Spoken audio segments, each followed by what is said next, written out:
ਸਤਨਾਮ ਵਾਹਿਗੁਰੂ ਸਾਹਿਬ ਜੀ। ਹਮ ਅੰਧਲੇ ਅੰਧ ਬਿਖੈ ਬਿਖਰਾਤੇ, ਕਿਉ ਚਾਲਹਿ ਗੁਰ ਚਾਲੀ।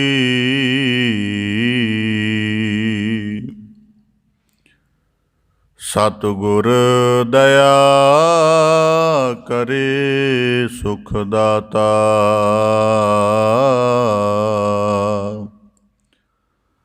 ਹਮ ਲਾਵੈ ਆਪਨ ਪਾਲੀ। ਗੁਰ ਸਿੱਖ ਮੀਤ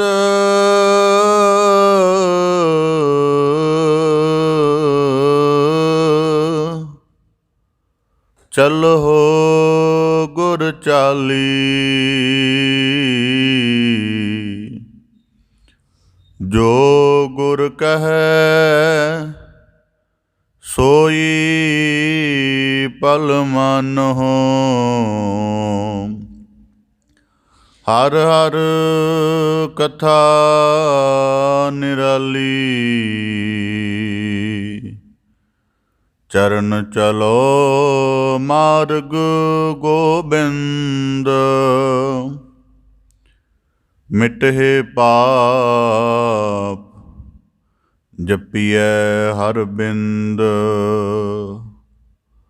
ਕਰ ਹਰ ਕਰਮ ਸ਼ਰਵਨ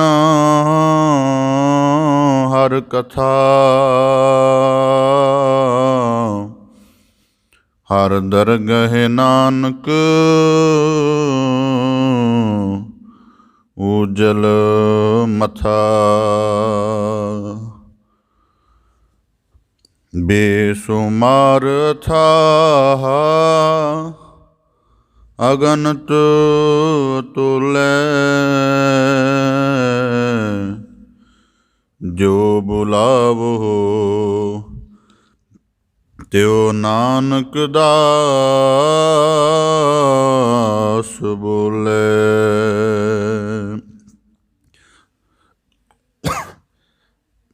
ਸਤਨਾਮ ਵਾਹਿਗੁਰੂ ਸਾਹਿਬ ਜੀ। ਕਬੀਰ ਗੂੰਗਾ ਹੁਆ ਬਾਵਰਾ, ਬਹਿਰਾ ਹੁਆ ਕਾਨ। ਪਾਵਹੁ ਤੇ ਪਿੰਗੁਲ ਭਇਆ, ਮਾਰਿਆ ਸਤਿਗੁਰ ਬਾਨ। ਕਬੀਰ ਸਤਿਗੁਰ ਸੂਰਮੇ, ਬਾਹਿਆ ਬਾਨ ਜੋ ਏਕ। ਲਾਗਤ ਹੀ ਭੋਏ ਗਿਰ ਪਰਿਆ, ਪਰਾ ਕਰੇਜੇ ਛੇਕ। ਵਾਹਿਗੁਰੂ ਜੀ ਕਾ ਖਾਲਸਾ, ਵਾਹਿਗੁਰੂ ਜੀ ਕੀ ਫਤਿਹ।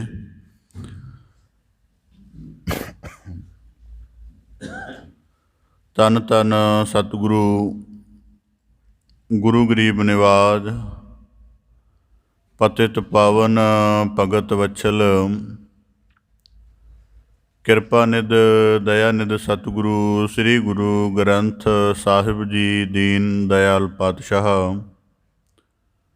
ਤਿਨਾਂ ਦੀ ਅਪਾਰ ਮਿਹਰਮਤ ਹੈ, ਅਥਾਹ ਬਖਸ਼ਿਸ਼ ਹੈ, ਜੋ ਆਪ ਸਭ ਗੁਰਸਿੱਖ ਸਤਸੰਗੀ ਜਨ ਸਤਿਗੁਰੂ ਕੀ ਪਾਵਨ ਪਵਿੱਤਰ ਚਰਨ ਸ਼ਰਨ ਹਜ਼ੂਰੀ ਦੇ ਅੰਤਰਗਤ ਸਤਸੰਗਤ ਰੂਪ ਵਿੱਚ ਜੁੜ ਬੈਠ ਕੇ ਆਪਣੇ ਮਨੁੱਖਾ ਜੀਵਨ ਨੂੰ ਗੁਰ ਸ਼ਬਦ ਦੀ ਕਮਾਈ ਦੇ ਨਾਲ ਸਫਲ ਕਰਨ ਦਾ ਯਤਨ ਕਰਦਿਆਂ ਗੁਰੂ ਕੀ ਬਖਸ਼ਿਸ਼ ਦੇ ਪਾਤਰ ਬਣਨ ਦਾ ਨਿਰਮਲ ਯਤਨ ਕਰ ਰਹੇ ਹੋ ਜੀ। ਬੜੇ ਸੁਭਾਗਸ਼ਾਲੀ ਹੋ। ਸਤਿਗੁਰੂ ਕੀ ਅਪਾਰ ਕਿਰਪਾ ਸਦਕਾ ਆਪ ਜੀ ਭਗਤ ਸਿਰਮੌਰ ਭਗਤ ਕਬੀਰ ਸਾਹਿਬ ਜੀ ਦੇ ਲੜੀਵਾਰ ਸਲੋਕਾਂ ਦੀ ਵਿਚਾਰ ਸ਼ਰਵਣ ਕਰ ਰਹੇ ਹੋ ਜੀ। ਪਾਵਨ ਬਾਣੀ ਦੀ ਲੜੀਵਾਰ ਵਿਚਾਰ ਦੇ ਨਾਲ ਜੁੜਨ ਦਾ ਯਤਨ ਕਰੀਏ ਜੀ। ਵਿਚਾਰ ਆਰੰਭ ਕਰਨ ਤੋਂ ਪਹਿਲਾਂ ਬੜੇ ਅਦਬ ਸਹਿਤ ਉਚਾਰਨ ਕਰੋ ਜੀ। ਸਤਨਾਮ ਸ੍ਰੀ ਵਾਹਿਗੁਰੂ ਸਾਹਿਬ ਜੀ। ਕਬੀਰ ਗੂੰਗਾ ਹੁਆ ਬਾਵਰਾ, ਬਹਰਾ ਹੁਆ ਕਾਨ। ਭਗਤ ਸਾਹਿਬ ਭਗਤ ਕਬੀਰ ਸਾਹਿਬ ਜੀ ਲੜੀਵਾਰ ਸ਼ਲੋਕਾਂ ਦੇ ਅੰਤਰਗਤ ਇਸ ਤੋਂ ਪਹਿਲੇ ਸ਼ਲੋਕ ਦੇ ਵਿੱਚ ਬਖਸ਼ਿਸ਼ ਕਰਕੇ ਨਵਾਜਿਆ ਸੀ ਕਿ ਜਿਸ ਹਿਰਦੇ ਵਿੱਚ ਪ੍ਰਭੂ ਦੀ ਸ਼ਬਦ ਰੂਪ, ਗਿਆਨ ਰੂਪ, ਭਗਤੀ ਰੂਪ ਸਾਧਨਾ ਨਹੀਂ ਪੈਦਾ ਹੁੰਦੀ, ਜਾਂ ਜਿਸ ਘਰ ਦੇ ਵਿੱਚ ਸਾਧ ਪੁਰਖਾਂ ਦੀ ਸੇਵਾ ਦਾ, ਹਰੀ ਮਾਲਕ ਪ੍ਰਭੂ ਦੀ ਯਾਦ ਦਾ ਅਭਿਆਸ ਨਹੀਂ ਕੀਤਾ ਜਾਂਦਾ, ਤਾਂ ਭਗਤ ਕਬੀਰ ਸਾਹਿਬ ਜੀ ਫਰਮਾਉਂਦੇ ਹਨ, ਤੇ ਘਰ ਮਰਹਟ ਸਾਰਖੇ ਭੂਤ ਬਸੇ ਤਿਨ ਮਾਹੇ, ਕਿ ਉਹਨਾਂ ਘਰਾਂ ਦੇ ਵਿੱਚੋਂ, ਉਹਨਾਂ ਹਿਰਦਿਆਂ ਦੇ ਵਿੱਚੋਂ ਧਰਮ ਦੇ ਸਦਗੁਣਾਂ ਵਾਲਾ ਪ੍ਰਕਾਸ਼ ਅਲੋਪ ਹੋ ਜਾਂਦਾ ਹੈ। ਦਇਆ, ਪਰਉਪਕਾਰ, ਖਿਮਾ ਆਦਿਕ ਧਰਮ ਦੇ ਸ਼ੁਭ ਗੁਣਾਂ ਦੇ ਸਹਿਤ ਜਿੱਥੇ ਉਸ ਘਰ ਦੇ, ਉਸ ਹਿਰਦੇ ਦੇ ਪੂਰਨ ਅਰਥ ਇਸ ਧਰਤੀ 'ਤੇ ਬਣ ਜਾਣੇ ਹਨ। ਇੱਕ ਸਾਧ ਪੁਰਖਾਂ ਦੀ ਸੇਵਾ ਦਾ ਪ੍ਰਯੋਜਨ ਅਤੇ ਹਰੀ ਪ੍ਰਭੂ ਦੀ ਯਾਦ ਦਾ ਅਭਿਆਸ ਨਾ ਹੋਣ ਕਰਕੇ ਉਹ ਘਰ ਮਸਾਣ ਵਾਂਗ ਲੱਗਦੇ ਹਨ, ਭਾਵ ਕਿ ਉਹਨਾਂ ਦੇ ਅੰਦਰ ਜੀਵਨ ਦਾ ਠੀਕ ਅਰਥ ਪ੍ਰਫੁੱਲਤ ਨਹੀਂ ਹੁੰਦਾ ਹੈ। ਇਸੇ ਤਰ੍ਹਾਂ ਭਗਤ ਕਬੀਰ ਸਾਹਿਬ ਜੀ ਬਖਸ਼ਿਸ਼ ਕਰਦੇ ਹਨ, ਕਬੀਰ ਗੂੰਗਾ ਹੁਆ ਬਾਵਰਾ, ਬਹਰਾ ਹੁਆ ਕਾਨ। ਜਦ ਵੀ ਗੁਰਸਿੱਖ ਸ਼ਬਦ ਦੀ ਸਾਧਨਾ ਕਰਦਿਆਂ ਸਤਿਗੁਰੂ ਦੇ ਸ਼ਬਦ ਦੀ ਸਰੋਤ ਦੇ ਨਾਲ ਬਿਲਕੁਲ ਜੁੜ ਜਾਂਦਾ ਹੈ। ਸਰੋਤ ਦਾ ਭਾਵ ਇਹ ਹੈ ਕਿ ਸਾਡੇ ਕੋਲ ਸ਼ਬਦ ਦੇ ਨਾਲ ਜੁੜਨ ਦੇ ਕਈ ਢੰਗ ਨੇ। ਇੱਕ ਢੰਗ ਹੈ ਜਿਹੜਾ ਸਭ ਤੋਂ ਸਰਲ ਅਤੇ ਅਤੀ ਮਹੱਤਵਪੂਰਨ ਹੈ, ਉਹ ਹੈ ਸ਼ਰਵਣ ਕਰਨ ਦਾ ਢੰਗ। ਸਾਡੇ ਕੋਲ ਬੁੱਧੀ ਰੂਪ ਦਾਤ ਹੈ, ਕਿਸੇ ਵੀ ਖਿਆਲ ਨੂੰ ਸਮਝਣਾ, ਉਹਦੇ ਰਸ ਨੂੰ ਮੰਨਣਾ, ਉਹਦੇ ਅਨੁਭਵ ਨੂੰ ਬੁੱਝਣਾ, ਇਹ ਸਾਰਾ ਕਾਰਜ ਸਾਡੀ ਬੁੱਧੀ ਕਰਦੀ ਹੈ।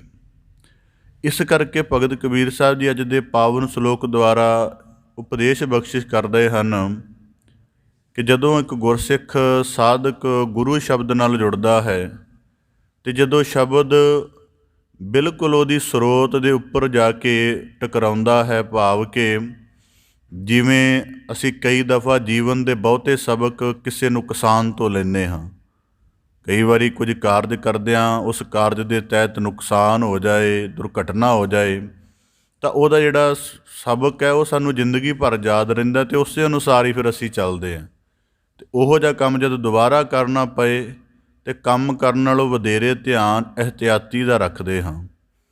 ਇਸੇ ਤਰ੍ਹਾਂ ਜਦ ਗੁਰ ਸ਼ਬਦ ਦਾ ਉਪਦੇਸ਼ ਮਨੁੱਖ ਦੇ, ਸਾਧਕ ਦੇ ਹਿਰਦੇ 'ਤੇ ਚੋਟ ਕਰਦਾ ਹੈ, ਤਾਂ ਫਿਰ ਉਹ ਚੋਟ ਕਈ ਵਾਰੀ ਉਹਦੀ ਜ਼ਿੰਦਗੀ ਦਾ ਇੱਕ ਗੁੱਝਾ ਮਰਮ ਭੇਦ ਬਣ ਜਾਂਦੀ ਹੈ ਅਤੇ ਉਹ ਫਿਰ ਉਸ ਸ਼ਬਦ ਦੇ ਸਾਧੀ ਹੋਈ ਗਿਆਨ ਦੀ ਅਵਸਥਾ ਦੇ ਨਾਲ ਆਪਣਾ ਜੀਵਨ ਜਿਉਂਦਾ ਹੈ। ਇਸ ਕਰਕੇ ਭਗਤ ਕਬੀਰ ਸਾਹਿਬ ਜੀ ਕਹਿੰਦੇ ਗੂੰਗਾ ਹੂਆ ਬਾਵਰਾ। ਆਮ ਕਰਕੇ ਗੂੰਗੇ ਦੇ ਅਰਥ ਹਨ ਜਿਹੜਾ ਬੋਲ ਨਹੀਂ ਸਕਦੇ। ਇਸ ਕਰਕੇ ਭਗਤ ਕਬੀਰ ਸਾਹਿਬ ਜੀ ਕਹਿੰਦੇ ਬਾਵਰਿਆਂ ਵਾਂਗ ਗੂੰਗੇ ਹੋ ਗਏ ਹਾਂ, ਕੰਨਾਂ ਤੋਂ ਸੁਣਨਾ ਬੰਦ ਹੋ ਗਿਆ ਹੈ, ਪੈਰਾਂ ਦੇ ਚੱਲਣ ਦੀ ਕੋਈ ਸਮਰੱਥਾ ਨਹੀਂ ਹੈ, ਪਿੰਗਲਿਆਂ ਵਾਂਗ ਹੋ ਗਏ ਹਾਂ, ਕਿਉਂਕਿ ਸਤਿਗੁਰੂ ਨੇ ਬਾਣ ਮਾਰ ਦਿੱਤਾ ਹੈ, ਭਾਵ ਕਿ ਤੀਰ ਮਾਰ ਦਿੱਤਾ ਹੈ। ਹੁਣ ਇਸ ਸ਼ਲੋਕ ਨੂੰ ਸ਼ਬਦ ਵਿਚਾਰ ਦੇ ਨੁਕਤੇ ਤੋਂ ਸਮਝਣ ਦਾ ਯਤਨ ਕਰੀਏ। ਭਗਤ ਕਬੀਰ ਸਾਹਿਬ ਜੀ ਨੇ ਕਿਹਾ ਕਬੀਰ ਗੂੰਗਾ ਹੂਆ ਬਾਵਰਾ। ਹੁਣ ਅਸੀਂ ਸਤ ਸੰਗਤ ਰੂਪ ਵਿੱਚ ਜੁੜ ਕੇ ਸਾਰੇ ਗੁਰੂ ਕਿਰਪਾ ਦੇ ਨਾਲ ਸ਼ਬਦ ਦੀ ਕਮਾਈ ਕਰਨ ਦਾ, ਅਭਿਆਸ ਕਰਨ ਦਾ ਯਤਨ ਕਰਦੇ ਹਾਂ। ਇਸ ਸਾਧਨਾ ਦੌਰਾਨ ਸਾਨੂੰ ਇਹ ਜ਼ਰੂਰ ਨਿਸ਼ਚਿਤ ਬੜਾ ਸਪਸ਼ਟ ਪਤਾ ਹੋਣਾ ਚਾਹੀਦਾ ਹੈ ਕਿ ਜੋ ਵੀ ਅਸੀਂ ਸੁਣਨਾ ਹੈ, ਸ਼ਬਦ ਨੂੰ ਪੜ੍ਹਨਾ ਹੈ, ਗਾਇਨ ਕਰਨਾ ਹੈ, ਇਹਦਾ ਮੁੱਖ ਮਕਸਦ ਜਾਂ ਇਹਦੇ ਭਾਵ ਨੂੰ ਵਸਾਉਣਾ ਕਿੱਥੇ ਹੈ। ਜੇ ਸਾਨੂੰ ਇਹ ਨਾ ਪਤਾ ਹੋਇਆ ਤਾਂ ਸਾਡੀ ਸ਼ਬਦ ਦੀ ਸਾਧਨਾ ਜਿਹੜੀ ਪੂਰਨ ਅਰਥਾਂ ਵਿੱਚ ਸਫਲ ਨਹੀਂ ਹੋਏਗੀ। ਇਸ ਕਰਕੇ ਗੁਰਸਿੱਖ ਨੂੰ ਇਹ ਸਪਸ਼ਟ ਹੋਣਾ ਚਾਹੀਦਾ ਹੈ। ਇਸ ਕਰਕੇ ਬਾਣੀ 'ਚ ਵਾਕ ਆਉਂਦੇ ਨੇ, ਸੁਨ ਉਪਦੇਸ਼ ਹਿਰਦੈ ਬਸਾਵੋ, ਮਨ ਇੱਛੇ ਨਾਨਕ ਫਲ ਪਾਵੋ। ਕਿ ਜਦੋਂ ਪਹਿਲੀ ਦਫਾ ਸੁਣਦੇ ਹਾਂ ਉਦੋਂ ਕੇਵਲ ਮਨ ਦੇ ਤਲ 'ਤੇ ਗੁਰੂ ਸ਼ਬਦ ਉਪਦੇਸ਼ ਸੁਣਿਆ ਜਾਂਦਾ ਹੈ। ਅਤੇ ਜੇ ਜਿਗਿਆਸੂ ਜਾਂ ਸੁਣਨ ਵਾਲਾ ਤੀਖਣ ਹੋਵੇ ਤਾਂ ਉਹ ਸ਼ਬਦ ਦੇ ਅਰਥ ਨੂੰ ਭਾਵੇਂ ਭੁੱਲ ਜਾਵੇ ਪਰ ਸ਼ਬਦ ਦੇ ਭਾਵ ਨੂੰ ਯਾਦ ਰੱਖਦਾ। ਜਿਵੇਂ ਕਿਸੇ ਸ਼ਬਦ ਦੀ ਵਿਆਖਿਆ ਮੇਰੇ ਵਾਕਾਂ ਵਿੱਚ ਕੁਝ ਹੋਰ ਹੋਏਗੀ, ਇਹ ਅਰਥ ਭੁੱਲ ਜਾਣਗੇ ਪਰ ਭਾਵ ਤੁਹਾਡੇ ਕੋਲੋਂ ਜੀਵਤ ਰਹੇਗਾ। ਇਸ ਕਰਕੇ ਭਗਤ ਕਬੀਰ ਸਾਹਿਬ ਜੀ ਕਹਿੰਦੇ, ਜਦੋਂ ਗੁਰਸਿੱਖ ਗੁਰੂ ਸ਼ਬਦ ਨਾਲ ਜੁੜਦਾ ਹੈ ਤਾਂ ਉਹਨੂੰ ਸਮਝ ਹੋਣੀ ਚਾਹੀਦੀ ਹੈ ਕਿ ਜਿਹੜਾ ਸ਼ਬਦ ਹੈ ਇਹ ਮੇਰੇ ਜੀਵਨ ਦੇ ਕਿਸ ਪੱਖ ਦੇ ਉੱਪਰ ਗਿਆਨ ਦੀ ਰੌਸ਼ਨੀ ਪਾ ਰਿਹਾ ਹੈ। ਜਿਵੇਂ ਅੱਜ ਦਾ ਮੁੱਖ ਵਾਕ ਦੇਖ ਲਓ, ਉਸ ਦੇ ਵਿੱਚ ਹੈ ਜਾਨ ਲਿਹੋ ਮਨ ਮਾਹੀ। ਇਹ ਸਾਡੇ ਸੈਲਫ ਦੀ ਗੱਲ ਹੈ ਕਿ ਅਸੀਂ ਜਗਤ ਨੂੰ ਕਿਸ ਢੰਗ ਨਾਲ ਜਾਣਨਾ ਹੈ। ਇਸ ਨਾਲ ਜਾਣਨਾ ਹੈ ਕਿ ਸਾਰੇ ਕੰਮ ਆਉਣਗੇ, ਸਾਰੇ ਹੀ ਸਾਡੇ ਸਦੀਵੀ ਸਾਥੀ ਨੇ। ਇਹ ਇੱਕ ਭਰਮ ਰੂਪ ਹੈ। ਇਹ ਹੈ ਠੀਕ ਸਥਿਤੀ ਪਰ ਇਹ 'ਚ ਭਰਮ ਹੈ, ਕਿਉਂਕਿ ਇਹਦੇ ਵਿੱਚ ਜੀਵਨ ਦਾ ਸੱਚ ਸ਼ਾਮਲ ਨਹੀਂ ਹੈਗਾ। ਅਤੇ ਸੱਚ ਨੂੰ ਗੁਰੂ ਸਾਹਿਬ ਜੀ ਨੇ ਅਗਲੀ ਪੰਕਤੀ 'ਚ ਦ੍ਰਿੜ ਕਰਵਾਇਆ ਇੱਕ ਉਦਾਹਰਣ ਦੇ ਕੇ, ਆਪਣੇ ਸੁੱਖ ਸਿਉ ਹੀ ਜਗ ਫੰਦਿਓ। ਇਸ ਕਰਕੇ ਜਦੋਂ ਗੁਰਸਿੱਖ ਨੇ ਸ਼ਬਦ ਸੁਣਨਾ ਹੈ, ਉਹਨੂੰ ਸ਼ਬਦ ਦਾ ਇੱਕ ਵਾਕ, ਇੱਕ ਇੱਕ ਅੱਖਰ ਦੀ ਸਥਿਤੀ ਸਪਸ਼ਟ ਹੋਣੀ ਚਾਹੀਦੀ ਹੈ ਕਿ ਉਹਨੇ ਉਹ ਸ਼ਬਦ ਦੇ ਭਾਵ ਨੂੰ ਕਿਵੇਂ ਮੰਨਣਾ ਹੈ, ਕਿਵੇਂ ਸਮਝਣਾ ਅਤੇ ਕਿਵੇਂ ਆਪਣੇ ਜੀਵਨ ਦੇ ਵਿੱਚ ਉਹਨੂੰ ਅਪਣਾਉਣਾ ਹੈ। ਇਸ ਕਰਕੇ ਭਗਤ ਕਬੀਰ ਸਾਹਿਬ ਜੀ ਕਹਿੰਦੇ, ਗੂੰਗਾ ਹੂਆ ਬਾਵਰਾ। ਹੁਣ ਭਗਤ ਕਬੀਰ ਸਾਹਿਬ ਜੀ ਗੂੰਗਾ ਹੋਣ ਦੇ ਅਰਥ ਕੀ ਆਖਦੇ ਹਨ? ਇੱਥੇ ਗੂੰਗੇ ਹੋਣ ਦਾ ਅਰਥ ਇਹ ਨਹੀਂ ਕਿ ਬੋਲਣ ਦੀ ਸਮਰੱਥਾ ਚਲੀ ਗਈ। ਇੱਥੇ ਗੂੰਗੇ ਹੋਣ ਦੇ ਅਰਥ ਹਨ ਕਿ ਬੋਲਣ ਦੀ ਉਹ ਸਮਰੱਥਾ ਚਲੀ ਗਈ, ਬੋਲਣ ਦਾ ਉਹ ਢੰਗ ਚਲਿਆ ਗਿਆ, ਬੋਲਣ ਦੇ ਵਾਲਾ ਉਹ ਸਾਰਾ ਵਿਵਹਾਰ ਚਲਿਆ ਗਿਆ ਜਿਸ ਬੋਲਣ ਦੇ ਵਿੱਚ ਕੂੜ ਸੀ, ਅਨਰਥ ਸੀ, ਅਗਿਆਨ ਸੀ, ਅਵਿਦਿਆ ਸੀ, ਨਿੰਦਿਆ ਸੀ, ਕਪਟ ਸੀ। ਇਹ ਜਿਹੜਾ ਕੁਝ ਬੋਲ ਦੇ ਤਹਿਤ ਬੋਲਿਆ ਜਾਂਦਾ ਸੀ, ਭਗਤ ਕਬੀਰ ਸਾਹਿਬ ਜੀ ਕਹਿੰਦੇ ਇਸ ਸਾਰੇ ਪੱਖ ਤੋਂ ਗੂੰਗੇ ਹਾਂ।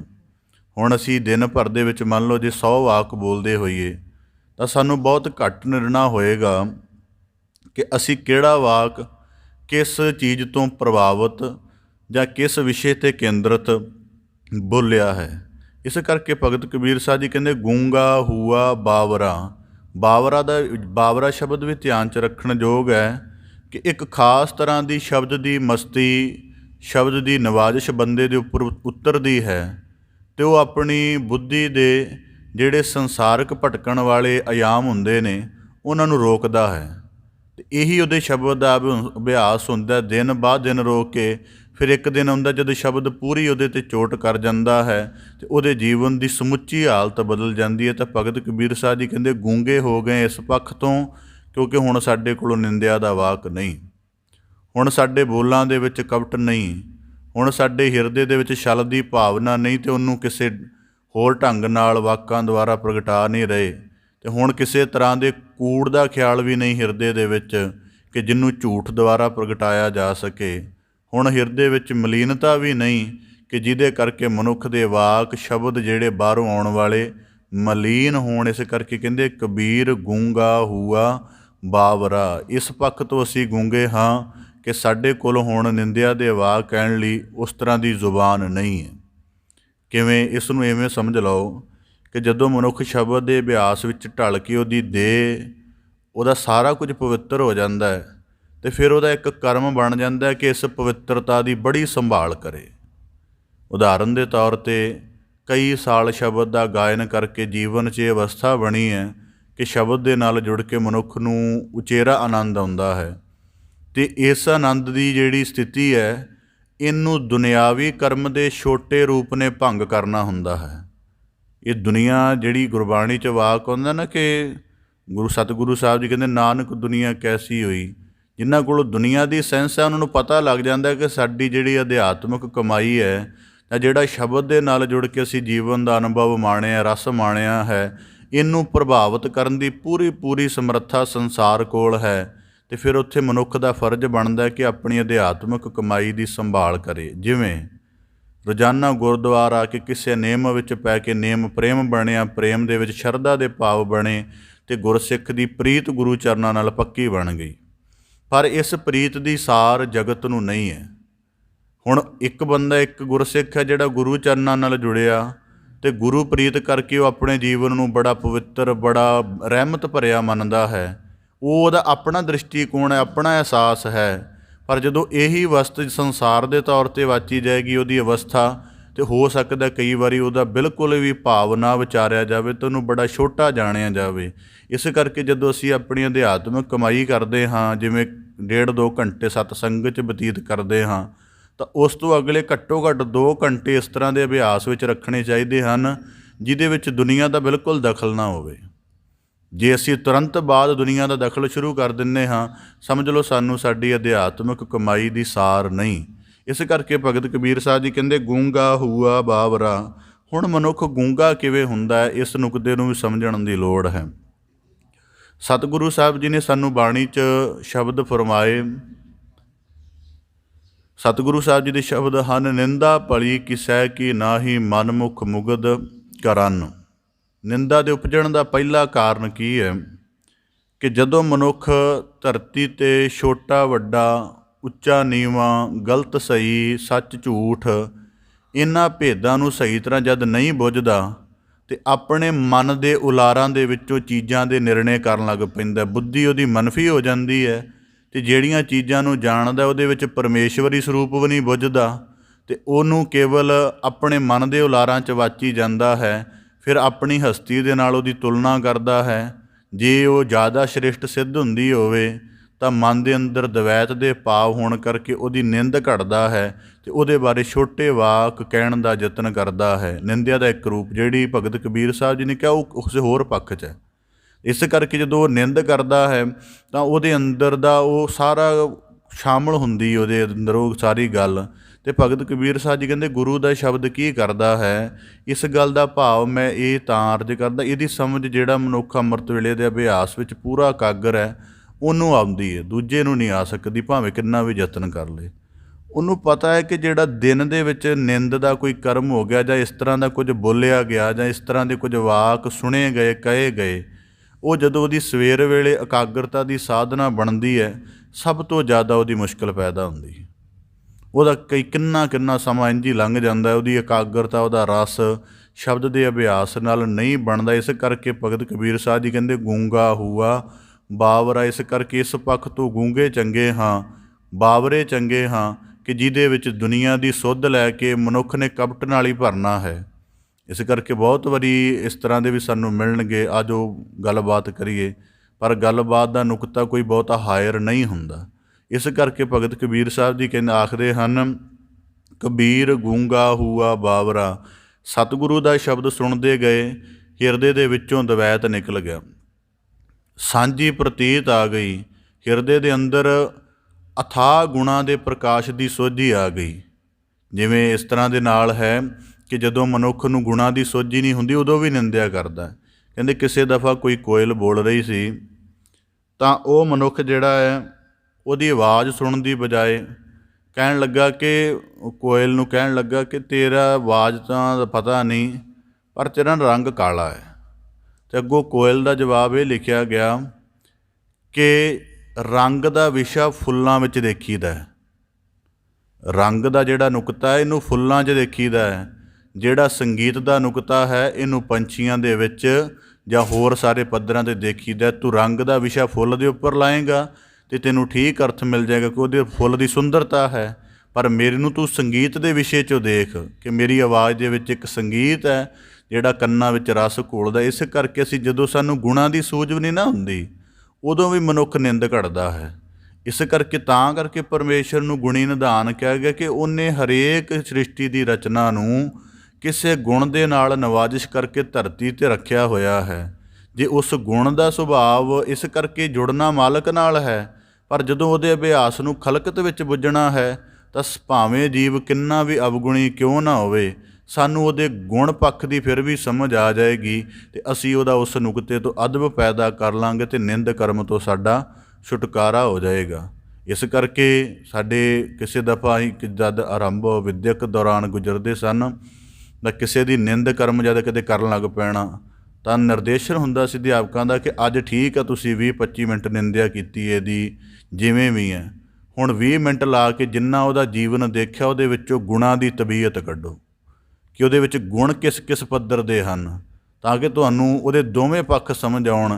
ਇਸ ਕਰਕੇ ਭਗਤ ਕਬੀਰ ਸਾਹਿਬ ਜੀ ਕਹਿੰਦੇ ਗੂੰਗਾ ਹੂਆ ਬਾਵਰਾ। ਇਸ ਕਰਕੇ ਭਗਤ ਕਬੀਰ ਸਾਹਿਬ ਜੀ ਕਹਿੰਦੇ ਹੁਣ ਉਹ ਵਾਕ ਜਿਨ੍ਹਾਂ ਵਿੱਚ ਨਿੰਦ ਹੋਵੇ ਉਹਨਾਂ ਵਾਕਾਂ ਨੂੰ ਕਹਿਣ ਤੋਂ ਗੂੰਗੇ ਹਾਂ। ਦੂਜਾ ਭਾਵ ਉਹ ਵਾਕ ਜਿਨ੍ਹਾਂ ਵਿੱਚ ਕੋਈ ਅਰਥ ਨਹੀਂ ਹੈ।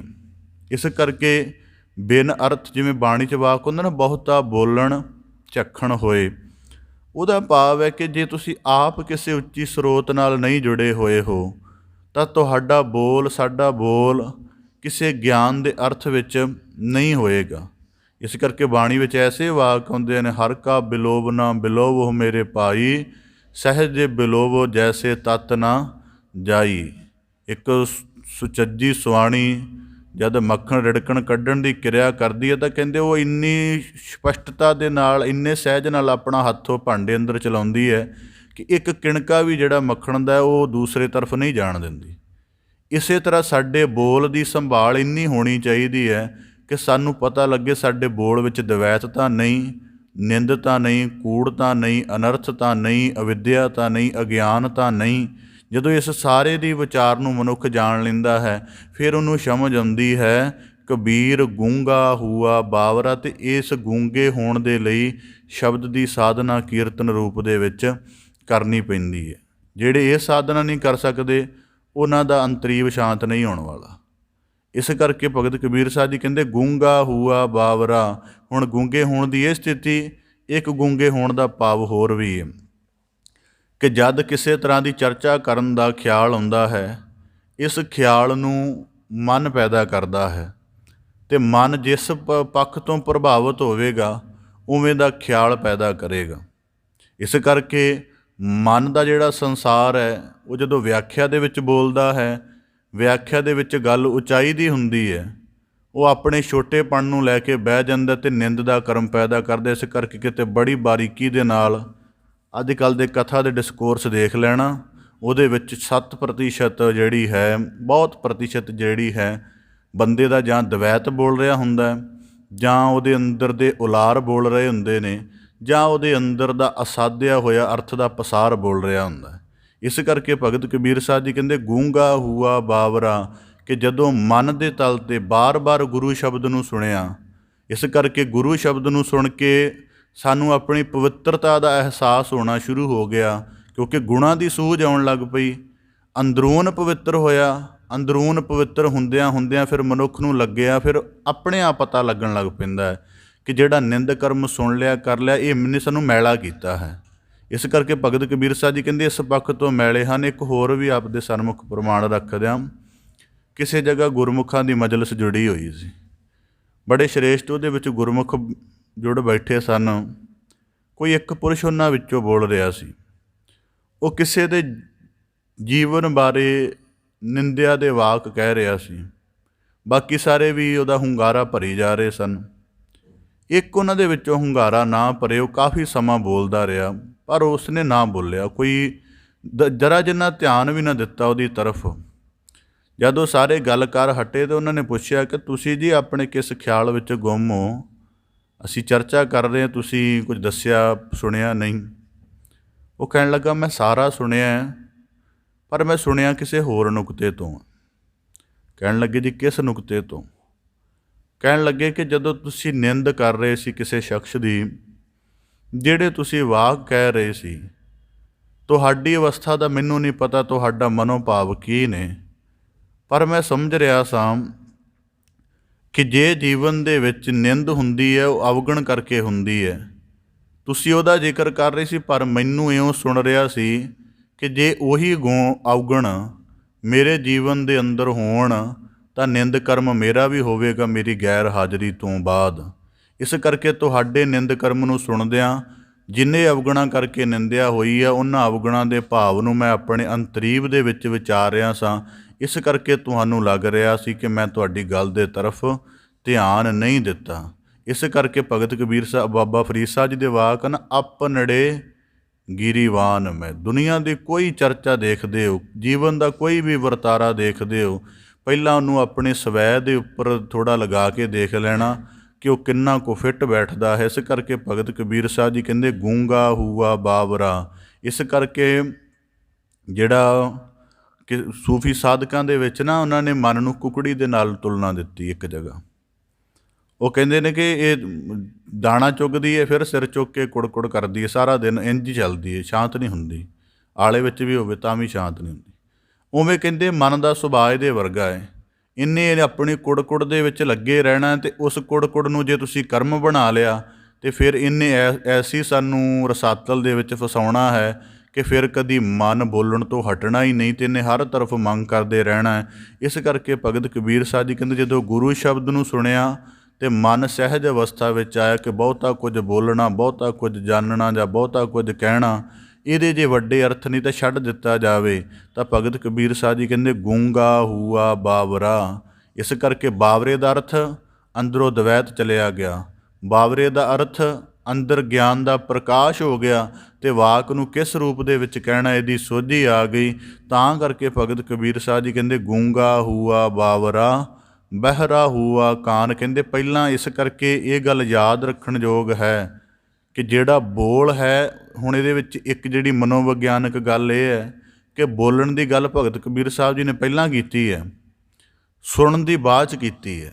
ਸੁਣਨ ਦੀ ਬਾਅਦ 'ਚ ਕਿਉਂ ਕੀਤੀ ਹੈ? ਮੈਂ ਕਿਸੇ ਦਫਾ ਕੁਝ ਦਿਨ ਪਹਿਲਾਂ ਇਸ ਸੰਬੰਧ ਵਿੱਚ ਪੜ੍ਹਿਆ ਕਿ ਜਿਹੜਾ ਸਾਨੂੰ ਸ਼ਰਵਣ ਭਗਤੀ 'ਤੇ ਜ਼ੋਰ ਕਿਉਂ ਦਿੱਤਾ ਜਾਂਦਾ ਹੈ, ਵੀ ਇਹਦੇ ਅਨੁਭਵ ਕੀ ਹਨ। ਇਹਦਾ ਅਨੁਭਵ ਹੈ ਕਿ ਜਿਹੜਾ ਜਦੋਂ ਅਸੀਂ ਖੁਦ ਕੋਈ ਬੋਲ ਬੋਲਦੇ ਹਾਂ ਤਾਂ ਅਨੁਭਵੀ ਪੁਰਖਾਂ ਦਾ ਕਹਿਣਾ ਕਿ ਉਹ ਬੋਲ ਜਿੱਥੇ ਦੂਜੇ ਨੂੰ ਪ੍ਰਭਾਵਿਤ ਕਰਦਾ, ਦੂਜੇ ਦੇ ਉੱਪਰ ਵੀ ਆਪਣਾ ਅਸਰ ਪਾਉਂਦਾ ਹੈ, ਉਹ ਸਭ ਤੋਂ ਪਹਿਲਾਂ ਸਾਡੇ ਆਪਣੇ ਉੱਪਰ ਅਸਰ ਪਾਉਂਦਾ ਹੈ। ਅਤੇ ਜਿਵੇਂ ਦੇ ਅਸੀਂ ਵਾਕ ਦਿਨ ਭਰ ਬੋਲਦੇ ਹਾਂ, ਠੀਕ ਹੈ, ਸਾਨੂੰ ਲੱਗਦਾ ਹੈ ਕਿ ਅਸੀਂ ਦੂਜਿਆਂ ਨੂੰ ਪ੍ਰਭਾਵਿਤ ਕਰ ਰਹੇ ਹਾਂ ਜਾਂ ਉਹਨਾਂ ਨੂੰ ਦੱਸ ਰਹੇ ਹਾਂ, ਪਰ ਬਹੁਤੀ ਵਾਰੀ ਉਹ ਵਾਕ ਸਾਨੂੰ ਹੀ ਪ੍ਰਭਾਵਿਤ ਕਰ ਰਿਹਾ ਹੁੰਦਾ ਅਤੇ ਸਾਡੀ ਅਵਸਥਾ ਕਦੀ ਪਰਿਵਰਤਨ ਵਿੱਚ ਆਉਂਦੀ ਹੀ ਨਹੀਂ। ਇਸ ਕਰਕੇ ਸਾਨੂੰ ਸ਼ਰਵਣ ਭਗਤੀ 'ਤੇ ਜ਼ੋਰ ਦਿੱਤਾ ਜਾਂਦਾ ਹੈ ਕਿ ਇਹਦੇ ਨਾਲ ਤੁਹਾਡੀ ਸਾਧਨਾ ਛੇਤੀ ਹੋ ਜਾਣੀ ਹੈ। ਬੋਲ ਕੇ ਕਰੋਗੇ ਤਾਂ ਉਹਦੇ ਲਈ ਕਈ ਮਨ ਗੈਰ ਹਾਜ਼ਰ ਵੀ ਰਹਿ ਜਾਂਦਾ ਹੈ। ਇਸ ਕਰਕੇ ਭਗਤ ਕਬੀਰ ਸਾਹਿਬ ਜੀ ਕਹਿੰਦੇ ਬਹਿਰਾ ਹੂਆ ਕਾਨ। ਹੁਣ ਕੰਨਾਂ ਦਾ ਸੁਣਨ ਦਾ ਵਿਸ਼ਾ ਹੈ, ਇਸ ਸੁਣਨ ਦੇ ਵਿੱਚ ਮਨੁੱਖ ਕੋਲੋਂ ਕੀ ਹੈ।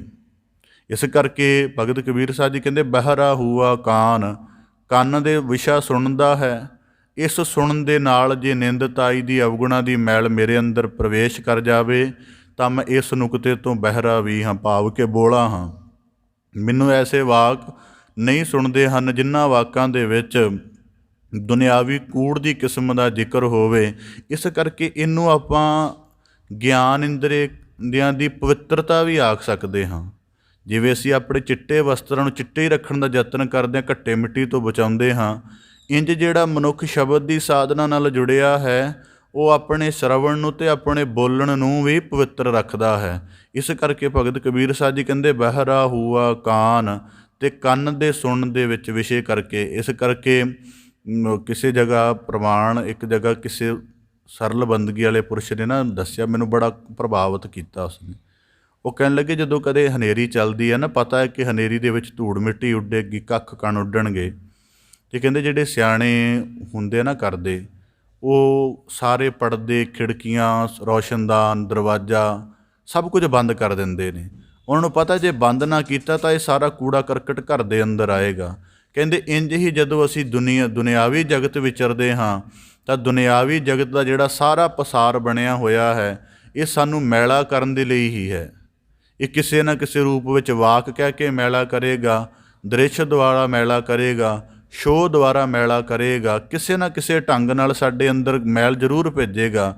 ਤਾਂ ਭਗਤ ਕਬੀਰ ਸਾਹਿਬ ਜੀ ਕਹਿੰਦੇ ਇਸ ਕਰਕੇ ਜਿਸ ਢੰਗ ਦੇ ਨਾਲ ਨਿੰਦਿਆ ਸੁਣ ਕੇ ਅੰਦਰ ਦਵੈਸ਼ ਦੀ ਮਹਿਲ ਬਣਨੀ ਹੈ, ਭਗਤ ਕਬੀਰ ਸਾਹਿਬ ਜੀ ਕਹਿੰਦੇ ਇਸ ਤਰਫ ਤੋਂ ਅਸੀਂ ਬੋਲੇ ਹਾਂ, ਭਾਵ ਕਿ ਸਾਨੂੰ ਇਸ ਤਰ੍ਹਾਂ ਦੇ ਵਾਕ ਨਹੀਂ ਸੁਣਦੇ ਹਨ। ਇਹ ਅਧਿਆਤਮਿਕ ਪੁਰਸ਼ਾਂ ਦੀ ਅਵਸਥਾ ਹੁੰਦੀ ਹੈ।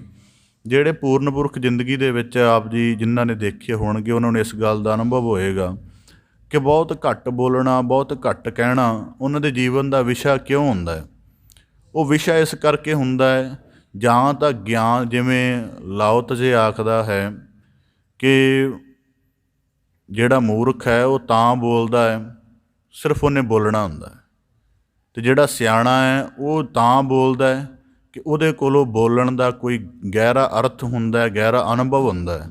ਬੋਲਦੇ ਦੋਵੇਂ ਨੇ, ਪਰ ਭਗਤ ਕਬੀਰ ਸਾਹਿਬ ਜੀ ਕਹਿੰਦੇ ਇਸੇ ਤਰ੍ਹਾਂ ਬਹਿਰਾ ਹੂਆ ਕਾਨ, ਕੰਨਾਂ ਦੇ ਨਾਲ ਜਿਹੜੀ ਸੁਣਨ ਦੀ ਸਮਰੱਥਾ ਹੈ ਉਹਦੇ ਵਿੱਚ ਅਸੀਂ ਹੁਣ ਪਵਿੱਤਰਤਾ ਰੱਖ ਲਈਏ।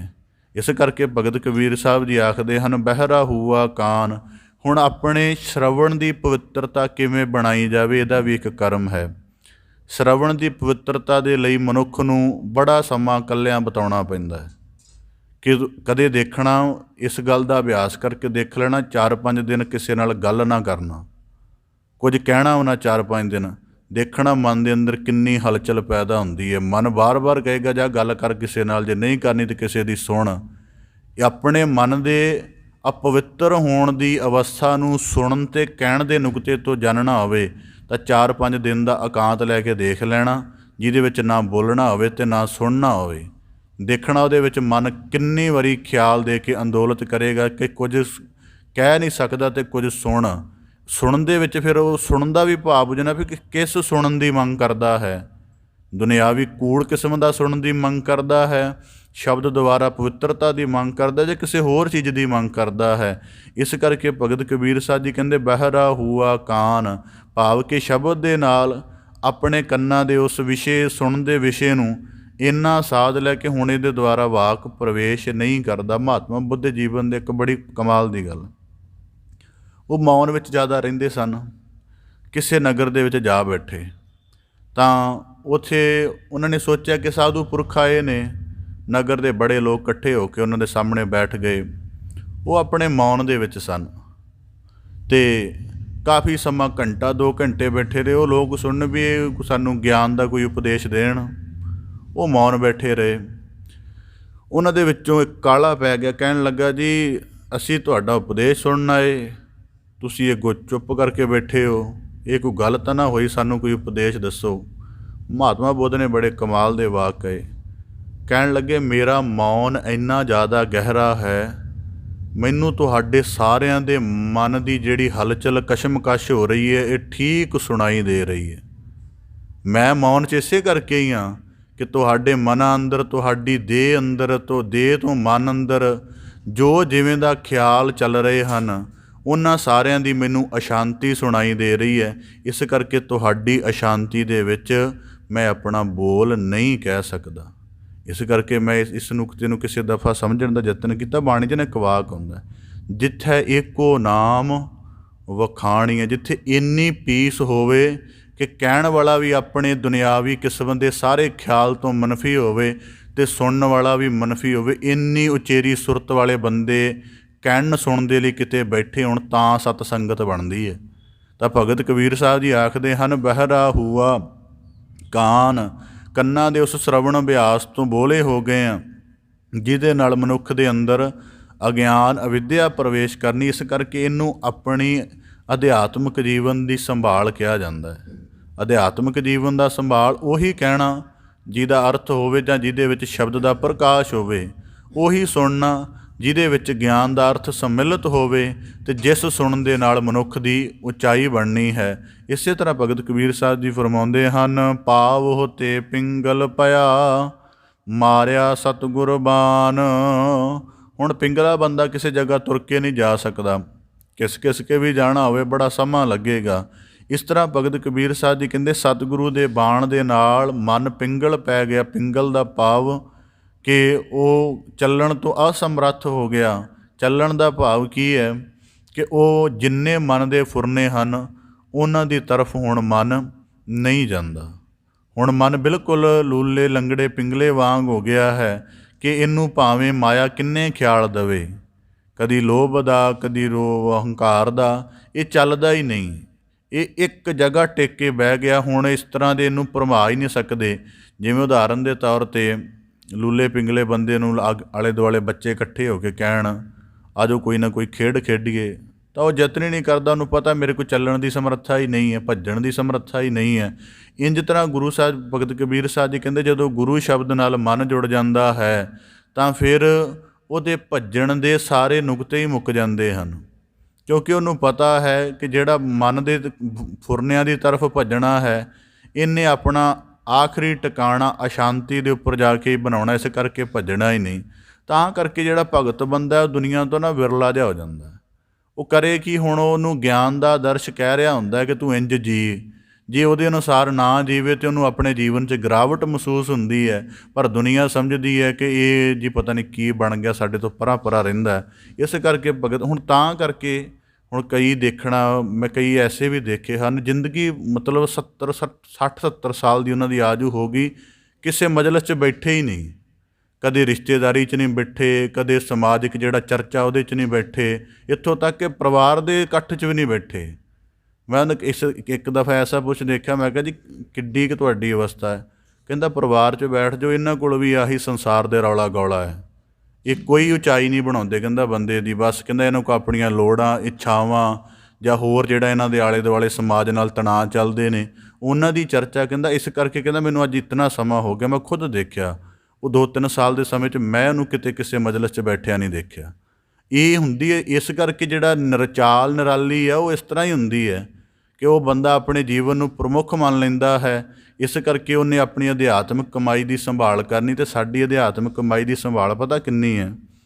ਗੁਰੂਦੁਆਰ ਤੋਂ ਦਹਿਲੀਜ਼ ਤੋਂ ਬਾਹਰ ਇੱਕ ਕਦਮ ਹੁੰਦਾ ਹੈ, ਤਾਂ ਅਸੀਂ ਜਿੰਨੇ ਕੁ ਸਾਨੂੰ ਮਿਲਦੇ ਨੇ ਸਾਰਿਆਂ ਦੀ ਸੁੱਧ ਨਾ ਲੈ ਲਈਏ ਕਿ ਤੁਸੀਂ ਕਿਵੇਂ ਚੱਲ ਰਹੇ ਹੋ, ਕੀ ਤੁਹਾਡੇ ਜੀਵਨ 'ਚ ਚੱਲ ਰਿਹਾ, ਉਹਨਾਂ ਚਿਰ ਸਾਡੀ ਅਧਿਆਤਮਿਕ ਸਾਧਨ। ਮੈਂ ਕਈ ਬਹੁਤ ਦੇਖੀ ਦਾ ਬਹੁਤ ਨੇੜੇ ਤੋਂ ਕਿ ਵੀ ਇਹ ਮੰਨਿਆ ਜਾ ਸਕਿਆ ਕਿ ਇੱਕ ਘੰਟਾ ਇਹ ਬੰਦੇ ਸ਼ਬਦ ਵਿੱਚ ਰਹੇ ਨੇ, 1 ਘੰਟਾ ਇਹਨਾਂ ਨੇ ਕੀਰਤਨ ਦਾ ਗਹਿਰਾ ਰਸ ਮਾਣ ਕੇ ਜੀਵਨ ਦੀ ਕੋਈ ਉਚਾਈ ਕਮਾਈ ਹੈ। ਉਦਾਹਰਨ ਦੇ ਤੌਰ 'ਤੇ ਸਾਡੇ ਨਾਲ ਤਾਂ ਕਈ ਵਾਰੀ ਆਮ ਨਸ਼ਾ ਕਰਨ ਵਾਲਾ ਬੰਦਾ ਵੱਡੇ ਅਰਥਾਂ ਵਿੱਚ ਹੁੰਦਾ ਹੈ, ਉਹ ਇੱਕ ਵਾਰੀ ਕਰਦਾ 12-15 ਘੰਟੇ ਉਹਦੀ ਸੁਰਤ ਨਹੀਂ ਵਰਤਦੀ ਆਮ ਬੰਦਿਆਂ ਵਾਲੀ।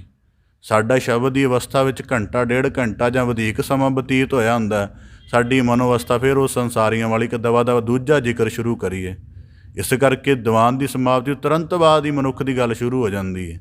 ਇਸ ਕਰਕੇ ਭਗਤ ਕਬੀਰ ਸਾਹਿਬ ਜੀ ਆਖਦੇ ਹਨ, ਪਾਵੋਹ ਤੇ ਪਿੰਗਲ ਭਇਆ ਮਾਰਿਆ ਸਤਿਗੁਰ ਬਾਣ। ਇਸ ਕਰਕੇ ਉਹ ਮਨ ਨੂੰ ਪਿੰਗਲਾ ਕਰ ਦਿੱਤਾ ਸਤਿਗੁਰੂ ਦੇ ਸ਼ਬਦ ਨੇ। ਜਿਸ ਮਨ ਨੇ ਆਪਣੇ ਫੁਰਨੇ ਦੀ ਤਰਫ ਲਿਜਾ ਕੇ ਸਾਡੇ ਕੋਲੋਂ ਆਪਣੇ ਅਨੁਸਾਰ ਕਰਮ ਕਰਾਉਣਾ ਸੀ। ਇਸ ਕਰਕੇ ਸਾਰੀ ਸ਼ਰਵਣ ਭਗਤੀ ਦੀ ਅਵਸਥਾ ਹੈ। ਜਿਹੜਾ ਮਨੁੱਖ ਇਸ ਨੂੰ ਜਿੰਨੀ ਜ਼ਿਆਦਾ ਸ਼ਿੱਦਤ ਨਾਲ ਕਮਾਏਗਾ ਓਨਾ ਜ਼ਿਆਦਾ ਹੀ ਉਹ ਯਤਨ ਕਰ ਸਕੇਗਾ। ਅਤੇ ਇਹਦੇ ਲਈ ਆਪਣਾ ਨਿੱਜ ਅਭਿਆਸ ਬੜਾ ਬਣਾਉਣਾ ਪੈਂਦਾ। ਨਿੱਜ ਅਭਿਆਸ ਦਾ ਮਤਲਬ ਕੀ ਹੈ ਕਿ ਅੱਜ ਦੁਨੀਆ ਦੇ ਵਿੱਚ ਜਿਹੜਾ ਇੱਕ ਗਾਰਬਲ ਮਾਰਸ਼ੀਆ ਕੁਵੇਜ ਨੇ ਇੱਕ ਨਾਵਲ ਲਿਖਿਆ, ਉਹਦੇ ਵਿੱਚ ਉਹਨੇ ਇੱਕ ਖਤਰੇ ਦੀ ਨਿਸ਼ਾਨਦੇਹੀ ਕੀਤੀ ਹੈ ਮਨੁੱਖ ਦੀ, ਕਿ ਜਿਹੜਾ ਮਨੁੱਖ ਆਹਲੀ ਸਦੀ ਦੇ ਵਿੱਚ ਇਕੱਲਤਾ ਤੋਂ ਆਪਣੀ ਇਕੱਲਤਾ ਦੀ ਉਚਾਈ ਨਹੀਂ ਬਣਾਉਂਦਾ, ਉਹ ਮਨੁੱਖ ਇਸ ਯੁੱਗ ਦੇ ਵਿੱਚ ਪੀਸਫੁਲ ਮੈਨ ਨਹੀਂ ਹੋ ਸਕਦਾ। ਉਹਦਾ ਮਤਲਬ ਉਹਦੇ ਕਹਿਣ ਦਾ ਭਾਵ ਇਹ ਹੈ ਕਿ ਦੁਨੀਆ ਦੇ ਵਿੱਚ, ਕਿਉਂਕਿ ਦੁਨੀਆ ਦੀ ਦੌੜ ਬਹੁਤ ਤੇਜ਼ ਹੋ ਗਈ ਹੈ, ਕੋਈ ਮਨੁੱਖ ਕਿਸੇ ਦੇ ਸੰਗ ਲਈ 5-10 ਮਿੰਟ ਘੰਟਾ ਨਹੀਂ ਠਹਿਰ ਸਕਦਾ। ਇਸ ਸਮੇਂ ਦੇ ਵਿੱਚ ਬੰਦੇ ਕੋਲੋਂ ਇਕੱਲਤਾ ਬਣਦੀ ਹੈ, ਅਤੇ ਜੇ ਇਸ ਇਕੱਲਤਾ ਨੂੰ ਉਹ ਕਿਸੇ ਅਧਿਆਤਮਕ ਅਰਥ ਦੇ ਨਾਲ ਨਹੀਂ ਜੋੜੇਗਾ ਤਾਂ ਉਹ ਦੁਨੀਆ ਦੇ ਐਨੀਹਿਲੇਸ਼ਨ ਰੋਗ ਕਹਿੰਦੇ ਨੇ ਉਹਨੂੰ, ਗੁਰਬਾਣੀ 'ਚ ਕਿਲ ਵਿਖ ਰੋਗ ਕਿਹਾ ਹੈ, ਕਹਿੰਦੇ ਉਹ ਇਹਦਾ ਪਾਤਰ ਬਣ ਜਾਏਗਾ ਅਤੇ ਇਸ ਮਹਾ ਰੋਗ ਦੇ ਨਾਲ ਦੁਨੀਆ ਦੇ ਵਿੱਚ ਜੀਏਗਾ। ਅਤੇ ਸਭ ਤੋਂ ਵੱਡੀ ਗੱਲ ਹੈ, ਪੱਛਮ ਦੀ ਸੁਸਾਇਟੀ ਦੇ ਵਿੱਚ ਇਹ ਰੋਗ ਬਹੁਤ ਜ਼ਿਆਦਾ ਹੈ ਕਿ ਉਹਨਾਂ ਕੋਲ ਇਕੱਲਤਾ ਹੈ, ਪਰ ਇਕੱਲਤਾ ਦੀ ਹਾਇਰਨੈਸ ਨਹੀਂ ਬਣ ਰਹੀ, ਕਿਉਂਕਿ ਉਹਨਾਂ ਕੋਲ ਅਧਿਆਤਮ ਉਹਨਾਂ ਮਜ਼ਬੂਤ ਨਹੀਂ ਹੈ। ਇਸ ਕਰਕੇ ਭਗਤ ਕਬੀਰ ਸਾਹਿਬ ਜੀ ਕਹਿੰਦੇ, ਮਾਰਿਆ ਸਤਿਗੁਰ ਬਾਣ। ਸਤਿਗੁਰੂ ਦੇ ਸ਼ਬਦ ਉਪਦੇਸ਼ ਦਾ ਬਾਣ ਲੱਗਿਆ, ਮਨ ਵਿਕਾਰਾਂ ਦੇ ਫੁਰਨਿਆਂ ਤੋਂ ਰਹਿਤ ਹੋ ਗਿਆ। ਜਿਹੜਾ ਸ਼ਰਵਣ ਹਨ ਉਹ ਨਿੰਦਤਾਈ ਦੇ ਕਰਮ ਸੁਣਨ ਤੋਂ ਚੁੱਕ ਗਏ, ਅਤੇ ਜਿਹੜੀ ਰਸਨਾ ਹੈ ਉਹ ਕੂੜ ਕਹਿਣ ਤੋਂ ਵਿਰਵੀ ਹੋ ਗਈ। ਐਸੇ ਸਤਿਗੁਰੂ ਦੇ ਸ਼ਬਦ ਦੀ ਮਿਹਰਾਮਤ ਹੈ। ਇਸ ਰੂਪ ਦੇ ਵਿੱਚ ਭਗਤ ਕਬੀਰ ਸਾਹਿਬ ਜੀ ਫਰਮਾਉਂਦੇ ਹਨ, ਕਬੀਰ ਸਤਿਗੁਰ ਸੂਰਮੇ ਵਾਹਿਆ ਬਾਣ ਜੋ ਏਕ। ਗੁਰੂ ਭਗਤ ਕਬੀਰ ਸਾਹਿਬ ਜੀ ਬਖਸ਼ਿਸ਼ ਕਹਿੰਦੇ, ਕਬੀਰ ਸਤਿਗੁਰ ਸੂਰਮੇ। ਇਸ ਕਰਕੇ ਜਦੋਂ ਦੇਖਣਾ, ਜਦ ਕਦੇ ਤੀਰ ਅੰਦਾਜ਼ੀ ਜਾਂ ਨਿਸ਼ਾਨੇਬਾਜ਼ੀ ਹੁੰਦੀ ਹੈ, ਸਾਰਾ ਕਰਮ 1 ਜਾਂ 2 ਮਿੰਟ ਦਾ ਹੁੰਦਾ ਹੈ, ਪਰ ਉਸ ਨੂੰ ਸਾਧਣ ਦੇ ਲਈ ਜਿਹੜਾ ਨਿਸ਼ਾਨੇਬਾਜ਼ ਜਾਂ ਤੀਰ ਅੰਦਾਜ਼ ਹੈ ਉਹ 15 ਤੋਂ 20 ਮਿੰਟ, ਅੱਧਾ ਘੰਟਾ ਉਹਦੀ ਸ਼ਿਸ਼ਤ ਲੈਂਦਾ ਰਹਿੰਦਾ ਹੈ। ਸ਼ਿਸ਼ਤ ਲੈਣ ਦਾ ਭਾਵ ਕਿ ਉਹ ਆਪਣੇ ਨਿਸ਼ਾਨੇ ਜਿਹਦੇ ਉੱਪਰ ਉਹਨੇ ਨਿਸ਼ਾਨਾ ਕੇਂਦਰਿਤ ਕਰਨਾ ਹੁੰਦਾ ਹੈ, ਉਹਦਾ ਨਿਰੀਖਣ ਕਰਦਾ ਰਹਿੰਦਾ। ਅਤੇ ਜਦੋਂ ਉਹਨੂੰ ਆਪਣੇ ਸਾਰੇ ਕੁਝ ਤੇ ਸਪਸ਼ਟ ਹੋ ਜਾਂਦਾ ਕਿ ਮੇਰਾ ਛੱਡਿਆ ਹੋਇਆ ਤੀਰ ਨਿਸ਼ਾਨੇ 'ਤੇ ਜਾਏਗਾ, ਉਦੋਂ ਉਹ ਛੱਡਦਾ ਹੈ। ਇੰਝ ਹੀ ਜਦੋਂ ਗੁਰਸਿੱਖ ਰੋਜ਼ਾਨਾ ਸ਼ਬਦ ਦੀ ਵਿਵਸਥਾ ਜਿਹੜੀ ਸ਼ਰਵਣ ਭਗਤੀ ਕਰਦਾ ਹੈ, ਉਸ ਸ਼ਰਵਣ ਭਗਤੀ ਦੀ ਉਹਦੀ ਇਕਾਗਰਤਾ ਕਿੰਨੇ ਕੁ ਸਮੇਂ 'ਚ ਬਣ ਜਾਂਦੀ। ਜਦੋਂ ਇਸ ਗੱਲ ਦਾ ਨੂੰ ਬੋਧ ਹੋ ਜਾਂਦਾ ਹੈ ਅਤੇ ਫਿਰ ਸਤਿਗੁਰੂ ਦੇ ਸ਼ਬਦ ਉਪਦੇਸ਼ ਉਹਨੂੰ ਤੀਰ ਵਾਂਗ ਵੱਜਦੇ ਹਨ, ਅਤੇ ਤੀਰ ਵਾਂਗ ਵੱਜਣ ਦਾ ਅਰਥ ਹੈ ਕਿ ਮਨੁੱਖ ਨੂੰ ਕਾਂਬਾ ਛਿੜਦਾ ਹੈ। ਹੁਣ ਕਈ ਦਫਾ ਅਸੀਂ ਬਾਣੀ ਪੜ੍ਹਦੇ ਹਾਂ ਤਾਂ ਸਾਨੂੰ ਆਪਣੀ ਅੰਤਰ ਅਵਸਥਾ ਨਿਰਮਲ ਹੋਣ ਦਾ ਪਤਾ ਕਦੋਂ ਲੱਗੇਗਾ? ਜਦੋਂ ਸਾਨੂੰ ਲੱਗੇ ਕਿ ਇਸ ਸ਼ਬਦ ਉਪਦੇਸ਼ ਨੇ ਮੈਨੂੰ ਬੜਾ ਕਮਾਲ ਕੀਤਾ। ਕਿਸੇ ਦਫਾ ਕੱਲ੍ਹ ਇੱਕ ਦ੍ਰਿਸ਼ ਦੇਖਿਆ, ਉਹਦੇ ਵਿੱਚ ਐਸਾ ਜ਼ਿਕਰ ਸੀ ਕਿ ਗਿਆਨ ਦੇ ਸਹਿਤ ਜਿਹੜਾ ਸਤਿਗੁਰੂ ਨੇ ਬਾਣ ਮਾਰਿਆ ਕੀ ਹੁੰਦਾ ਹੈ, ਕਿ ਕਿਸੇ ਬੰਦੇ ਦੀ ਦੇਹ ਕ੍ਰੀਮੇਸ਼ਨ ਹੋਣੀ ਉਹ ਕਿੰਨੀ ਸਹਿਜ ਹੁੰਦੀ ਹੈ। ਉਹਨੂੰ ਗੁਰੂ ਸ਼ਬਦ ਦੇ ਗਿਆਨ ਨਾਲ ਜਿਉਣਾ, ਇਸੇ ਨੂੰ ਹੀ ਗੁਰੂ ਸਾਹਿਬ ਜੀ ਨੇ ਕਿਹਾ ਸਤਿਗੁਰ ਸੂਰਮੇ। ਭਾਵ ਕਿ ਜਦੋਂ ਸਤਿਗੁਰੂ ਦਾ ਸ਼ਬਦ ਉਪਦੇਸ਼ ਤੀਰ ਵਾਂਗ ਲੱਗਿਆ ਤਾਂ ਜਿਸ ਪੱਖ ਤੋਂ ਲੱਗਿਆ ਹੋਇਆ ਉਸ ਹਾਲਤ ਬੰਦੇ ਦੀ ਆਮ ਵਰਗੀ ਨਹੀਂ ਹੋਏਗੀ। ਇਸ ਕਰਕੇ ਭਗਤ ਕਬੀਰ ਸਾਹਿਬ ਜੀ ਕਹਿੰਦੇ ਬਾਣ ਜੋ ਏਕ ਲਾਗਤ ਹੀ ਪਏ ਗਿਰ ਪਰਿਆ ਪਰਾ ਕਰੇ ਜੇ ਛੇਕ। ਜਿਹਨੂੰ ਲੱਗਦਿਆਂ ਹੀ ਧਰਤੀ 'ਤੇ ਡਿੱਗ ਪਿਆ, ਭਾਵ ਸਾਰਾ ਅਹੰਕਾਰ ਜਾਂਦਾ ਰਿਹਾ ਕਿ ਮੈਂ ਸਿਆਣਾ ਹਾਂ, ਮੈਂ ਸੁੰਦਰ ਹਾਂ, ਜੋ ਵੀ ਹੈ। ਇਸੇ ਤੋਂ ਅੱਗੇ ਆ ਗਿਆ ਗਿਰ ਪਰਿਆ। ਗਿਰ ਪਰਿਆ ਦਾ ਭਾਵ ਕਿ ਨਿਮਰਤਾ ਦਾ ਪੂਰਾ ਮੁਜੱਸਮ ਹੋ ਗਿਆ, ਸਹਿਣਸ਼ੀਲਤਾ ਦਾ ਆਲਮ ਹਿਰਦੇ ਵਿੱਚ ਪਸਰ ਗਿਆ, ਖਿਮਾ ਦੇ ਗੁਣ ਦਾ ਬੜਾ ਵੱਡਾ ਉਭਾਰ ਹੋ ਗਿਆ ਅਤੇ ਸ੍ਰਿਸ਼ਟ ਦੇ ਸਮਾਨ ਵੱਡੇ ਹੋ ਗਏ। ਇਸ ਕਰਕੇ ਭਾਈ ਗੁਰਦਾਸ ਸਾਹਿਬ ਦੀਆਂ ਵਾਰਾਂ 'ਚ ਨਾ ਜ਼ਿਕਰ ਹੁੰਦਾ ਹੈ ਕਿ ਧਰਤ ਨੀਵੀਂ ਹੈ ਪਰ ਆਪਣੀ ਸਮਰੱਥਾ ਕਰਕੇ ਸਭ ਤੋਂ ਵੱਡੀ ਉੱਚੀ ਹੈ। ਇਸ ਕਰਕੇ ਕਹਿੰਦੇ ਸਤਿਗੁਰੂ ਦੇ ਸ਼ਬਦ ਦਾ ਉਪਦੇਸ਼ ਲੱਗਾ, ਆਪਣੇ ਆਪ ਨੂੰ ਤਾਣਦੇ ਹੁੰਦਿਆਂ ਨਤਾਣੇ ਕਰਨਾ ਅਤੇ ਮਾਣਦੇ ਹੁੰਦਿਆਂ ਨਿਮਾਣੇ ਕਰਨਾ, ਇਹ ਭੇਦ ਆ ਗਿਆ। ਪਰਾ ਕਰੇ ਜੇ ਛੇਕ, ਅਤੇ ਛੇਕ ਕਿਸਮ ਦਾ ਪੈ ਗਿਆ ਵੈਰਾਗ ਰੂਪ, ਕਿ ਦੁਨੀਆ ਦੀ ਸੱਚ ਅਸਲੀਅਤ ਨੂੰ ਜਾਣਨ ਦੇ ਲਈ ਸ਼ਬਦ ਦੀ ਸਾਧਨਾ ਦੇ ਵਿੱਚ ਮਨੁੱਖ ਜੁੜ ਗਿਆ। ਇਸ ਕਰਕੇ ਭਗਤ ਕਬੀਰ ਸਾਹਿਬ ਜੀ ਕਹਿੰਦੇ ਲਾਗਤ ਹੀ ਪੋਏ ਗਿਰ ਪਰਿਆ ਪਰਾ ਕਰੇ ਜੇ ਛੇਕ। ਜਦੋਂ ਛੇਕ ਦਾ ਭਾਵ ਕੀ ਹੈ ਕਿ ਮਨੁੱਖ ਦੇ ਜੀਵਨ ਦੇ ਵਿੱਚੋਂ ਹੁਣ ਸਾਡੀ ਬੁੱਧ ਹੈ। ਜੇ ਅਸੀਂ ਇਸ ਗੱਲ ਨੂੰ ਥੋੜ੍ਹਾ ਮੈਂ ਸਰਲ ਰੱਖਦਿਆਂ, ਹੁਣ ਤੱਕ ਅਸੀਂ ਹਰੇਕ ਬੰਦੇ ਕੋਲ ਆਪਣੀ ਬੁੱਧੀ ਹੈ। ਉਹ ਕੋਈ ਵੀ ਬਹੁਤ ਘੱਟ ਬੰਦੇ ਨਿਰਣਾ ਕਰਕੇ ਦੱਸ ਸਕਦੇ ਹਨ ਕਿ ਮੇਰੀ ਬੁੱਧੀ ਜਿਹੜੀ ਹੈ ਉਹ ਸ਼ਬਦ ਦੀ ਘਾੜਤ ਵਿੱਚੋਂ ਬਣੀ ਹੈ। ਆਮ ਸਾਡੀ ਬੁੱਧੀ ਸਕੂਲੀ ਵਿੱਦਿਆ 'ਚੋਂ ਬਣੀ ਹੈ, ਅਤੇ ਸਕੂਲੀ ਵਿੱਦਿਆ ਦੇ ਵਿੱਚ ਕੋਈ ਗਿਆਨ ਬਹੁਤਾ ਨਹੀਂ ਹੁੰਦਾ।